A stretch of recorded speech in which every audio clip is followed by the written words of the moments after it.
ആ പിസ്സ വാങ്ങിയതിന്റെ കുറച്ച് കാശ് കിട്ടാനുണ്ട്. എന്തത് ഇതെന്താ വിസിലടിച്ച് കളിക്കുക? പിസ്സയുടെ കാശ് തരാൻ. കാശ് കൊടുത്തതാണല്ലോ. പൊക്കോ പൊക്കോ, കാശ് കൊടുത്തു. പൊക്കോടാ. അത് ശരി. അപ്പൊ കള്ളഹിമാർ അതുകൊണ്ടാണല്ലേ മുങ്ങിയത്. അതെ, അവനേത് ദുനിയാവ് പോയി ഒളിച്ചാലും ഈ മീരാൻ അവനെ പൊക്കും. മീരാൻ അവനെ അറിയാൻ നല്ലോണം. പിന്നെ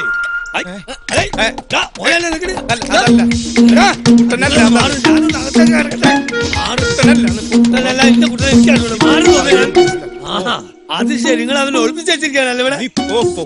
ഒരു കച്ചവടം ഉഷാറുണ്ട്. കള്ള നായിന്റെ മോനെ ഇന്ന് പഠിച്ചിട്ട് ഇവിടെ നിൽക്കല്ലട. ഇതൊന്നും വേണ്ട മോനെ, വേറെ തല എന്റെ കയ്യല്ലേ ധാരാളം. അലി വലുത് കൊടുക്കട്ടെ. എടാ കള്ള നായിന്റെ മോനെ രാവിലെ പോന്നല്ലേ പിസ ഇല്ല, ആളുമില്ല തന്നെ